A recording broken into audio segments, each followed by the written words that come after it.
سورت آل عمران آیت نمبر 144۔ اس کی تفصیل لمبی ہے لیکن ہم کوشش کریں گے کہ مختصر ہم جتنا جان سکیں، اور ٹائم ملا اگر زیادہ لمبا لیکچر نہ ہوا تو 144 اور 145 کی ہم تفسیر کریں گے انشاءاللہ۔ اعوذ باللہ من الشیطان الرجیم، بسم اللہ الرحمن الرحیم۔ وما محمد الا رسول قد خلت من قبلہ الرسل افإن مات او قتل انقلبتم على اعقابكم ومن ينقلب على عاقبيه فلن يضر الله شيئا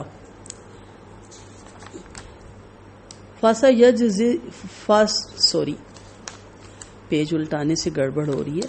فَسَيَجْزِي اللَّهُ الشَّاكِرِينَ۔ اتنا اس کو پہلے دیکھ لیتے ہیں۔ محمد صلی اللہ علیہ وسلم ایک رسول ہیں، ان سے پہلے بھی بہت سے رسول گزر چکے۔ اگر وہ وفات پا جائیں یا شہید ہو جائیں تو کیا تم الٹے پاؤں پھر جاؤ گے، اسلام چھوڑ دو گے؟ یعنی بریکٹ میں یہ لکھنا ہے آپ نے۔ اور اگر کوئی الٹے پاؤں پھر بھی جائے تو اللہ تعالیٰ کا کچھ بھی نہیں بگاڑ سکتا، اور شکر گزاروں کو اللہ تعالیٰ بہت ہی جلد اچھا بدلہ عطا کریں گے۔ جی، جب ہمیں تھوڑا میدان احد کے مارکے کے حالات دیکھنے پڑیں گے۔ جب سیدنا عبداللہ بن جبیر رضی اللہ عنہ کے ساتھی درہ چھوڑ کر لوٹ مار میں لگ گئی تو خالد بن ولید جو اس وقت تک مسلمان نہیں ہوئے تھے اور کفار کے ایک دستے کی کمان کر رہے تھے، پہاڑی کا چکر کاٹ کر اسی درے سے مسلمانوں پر حملہ آور ہوئے۔ 100 سوار ان کے امراء تھے۔ ادھر سیدنا عبداللہ کے ساتھ صرف 12 آدمی رہ گئے تھے، 10-12 تیر انداز، اور کس طرح 100 سواروں کی الغار کو روک سکتے تھے۔ انہوں نے مقابلہ تو بڑی بے جگری سے کیا مگر سب شہید ہو گئے۔ مسلمان مجاہدین اپنے عقب یعنی درہ کی طرف سے مطمئن تھے کہ اچانک مشرکین کا یہ دستہ ان کے سروں پہ جا پہنچا، اور سامنے سے مشرکوں کی جو فوج بھاگ کھڑی ہوئی تھی وہ بھی پلٹ آئی اور مسلمان دونوں طرف سے گھیر لیے گئے۔ بہت زور کا مارکا پڑا اور بہت سے مسلمان شہید اور زخمی ہوئے۔ عارضی شکست کا سبب اور آپ صلی اللہ علیہ وسلم کی وفات کی افواہوں پر مسلمانوں کی بے قراری بڑھ گئی۔ اس دوران ابن کمید نے ایک بھاری پتھر آپ صلی اللہ علیہ وسلم پر پھینکا، جس سے آپ صلی اللہ علیہ وسلم کا سامنے کا دانت بھی ٹوٹ گیا اور چہرہ مبارک بھی زخمی ہوا۔ اس ضرب کی شدت سے آپ بے ہوش ہو کر گر پڑے، اور ابن کمید یا کمیہ یا کسی اور نے دور سے پکارا، محمد صلی اللہ علیہ وسلم قتل کر دیے گئے۔ یہ سنتے ہی مسلمانوں کے اوسان خطا ہو کے اور پاؤں اکھڑ گئے۔ بعض مسلمان جنگ چھوڑ کر بیٹھ کے اور کہنے لگے اب لڑنے کا کیا فائدہ، اور بعض کمزور دل مسلمانوں کو یہ خیال آیا کہ جا کر مشرکینوں کے سردار ابو سفیان سے امان حاصل کر لے، اور اسی بدحواسی کے عالم میں بعض یہ بھی سوچنے لگے کہ جب محمد صلی اللہ علیہ وسلم قتل ہو گئے تو ہمیں اپنے پہلے دین میں واپس چلا جانا چاہیے۔ یہی وہ وقت تھا جب منافقین نے یوں زبان درازی شروع کر دی کہ محمد صلی اللہ علیہ وسلم اگر اللہ کے رسول ہوتے تو مارے نہ جاتے۔ اس وقت سیدنا انس رضی اللہ عنہ بن مالک کے چچا انس بن نضر رضی اللہ عنہ نے کہا کہ اگر محمد قتل ہو گئے تو رب محمد صلی اللہ علیہ وسلم قتل نہیں ہوئے، آپ صلی اللہ علیہ وسلم کے بعد تمہارا زندہ رہنا کس کام کا؟ اس بات پر آپ صلی اللہ علیہ وسلم نے جان دی ہے، اسی پر تم بھی اپنی جان دے دو اور کٹ مرو۔ یہ کہہ کر آپ کافروں میں گھس گئے اور بہادری کے جوڑ دکھاتے ہوئے آخر شہید ہو گئے۔ اتنے میں رسول صلی اللہ علیہ وسلم کو ہوش آ گیا تو آپ صلی اللہ علیہ وسلم نے آواز دی، الا عباد اللہ انا رسول اللہ، اللہ کے بندو ادھر آؤ، میں اللہ کا رسول ہوں۔ اور کعب بن مالک آپ کو پہچان کر چلائے، مسلمانوں آپ صلی اللہ علیہ وسلم یہاں موجود ہیں۔ چنانچہ مسلمان آپ صلی اللہ علیہ وسلم کے گرد جمع ہونے شروع ہو گئے۔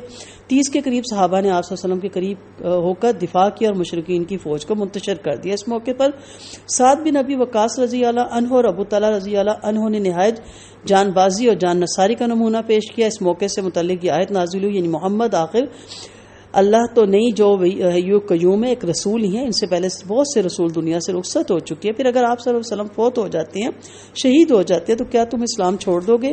دین کی حفاظت اور جہاد فی سبیل اللہ ترک کر دو گے؟ تمہیں ہرگز ایسا نہیں کرنا چاہیے، اور اگر کوئی ایسا کرے گا تو اپنا ہی نقصان کرے گا، اللہ کا تو کچھ بھی نہیں بگڑ سکتا۔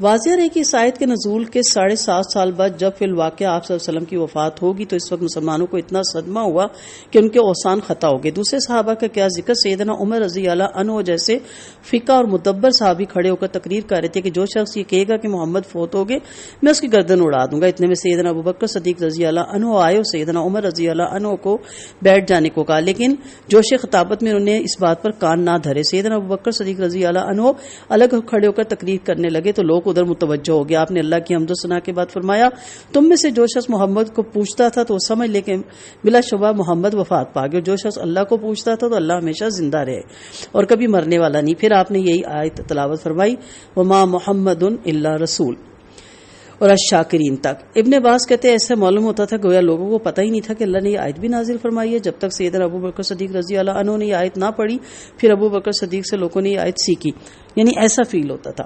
پھر جسے دیکھو یہ آیت پڑھ رہا تھا اور خود سیدنا عمر رضی اللہ عنہ بھی کہتے تھے اللہ کی قسم مجھے یوں معلوم ہوا کہ میں نے یہ آیت ابو بکر صدیق رضی اللہ عنہ کی تلاوت کرنے سے پہلے سنی ہی نہ تھی، اور جب سنی تو سہم گئے. دہشت کے مارے میرے پاؤں نہیں اٹھ رہے تھے، میں زمین پر گر گیا، اور جب میں نے ابو بکر کو یہ آیت پڑھتے سنا تب مجھے معلوم ہوا کہ واقعی رسول اللہ صلی اللہ علیہ وسلم وفات پا گئے ہیں. پھر اس بات پہ بھی غور فرمائیے کہ آیت غزوہ احد کے موقع پر نازل ہوئی تھی اور سیدنا عمر رضی اللہ عنہ نے اور اس طرح دوسرے صحابہ کرام نے اسے سینکڑوں بار سنا تھا، لیکن اس آیت کی صحیح سمجھ انہیں اس وقت آئی جب فی الواقعہ رسول اللہ صلی اللہ علیہ وسلم کی وفات ہوگی، اس سے پہلے نہیں آئی. اور یہی مفہوم ہے کہ اللہ تعالیٰ کے قول کی وَلَمَّا يَأْتِيهِمْ تَأْوِيلُهُ، یعنی اس لفظ میں طویل کا صحیح مفہوم بھی سمجھا جا سکتا ہے. پھر جس وقت میدان احد میں بعض کمزور ایمان والوں نے سوچا کہ اسلام کو چھوڑ کر پہلے دین میں چلے جائیں، اس طرح آپ کی وفات پر واقعی کئی عرب قبائل مرتد ہو گئے اور یہ سمجھ رہے تھے کہ دین اسلام کی ساری سربلندیاں آپ صلی اللہ علیہ وسلم کی ذات سے وابستہ ہے. پھر جب آپ نہ رہے تو اسلام از خود مٹ جائے گا. چنانچہ سیدنا ابوبکر صدیق رضی اللہ عنہ نے ایسے مرتدین سے جہاد کیا اور انہیں شکست فاسدین میں سے کچھ مارے گئے اور باقی پھر سے دین اسلام پر قائم ہو گئے. گویا ان لوگوں نے اپنا ہی نقصان کیا، اسلام اللہ کے فضل سے سر بلند رہا اور انشاءاللہ رہتی دنیا تک اسلام سر بلند رہے گا.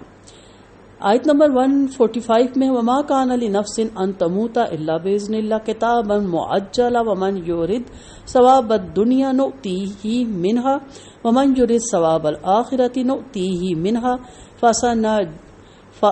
وسنجزی الشاکرین.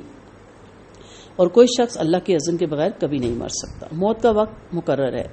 جو شخص دنیا ہی میں بدلے کی نیت سے کام کرے گا اسے ہم دنیا ہی میں بدلہ دے دیں گے، اور جو آخرت کا بدلہ چاہتا ہے اسے ہم آخرت میں بدلہ دیں گے، اور شکر گزاروں کو ان قریب ہم جزا دیں گے. موت کا میدان جنگ سے کوئی تعلق نہیں، اور یہی مومن کی دلیری کی وجہ ہے. اس آیت میں مسلمانوں کو ایک نہایت جرت مندانہ سبق سکھایا گیا کہ جس سے میدان جنگ میں بہادری اور شجاعت کے جوڑ دکھانے میں کئی گنا اضافہ ہو جاتا ہے، جو یہ ہے کہ موت کا تعلق میدان جنگ سے قطعاً نہیں بلکہ وہ گھر میں بھی آ سکتی ہے. اس کا تو ایک وقت مقرر ہے. اب دیکھیں خود رسول اللہ صلی اللہ علیہ وسلم اور خلفائے راشدین نے بے شمار غزوات میں شرکت فرمائی، لیکن چونکہ ابھی موت کا وقت نہیں آیا تھا اس لیے صحیح سالم واپس آتے رہے، اور جب موت کا وقت آ جاتا تو گھر پہ بھی انسان اس سے نہیں بچ سکتا. اسی طرح سپہ سالار ہونے کی حیثیت سے سیدنا خالد بن ولید کا جو مقام ہے اسے آپ سب جانتے ہیں، اور اگر نہیں جانتے تو ان کی ہسٹری ضرور پڑھیے.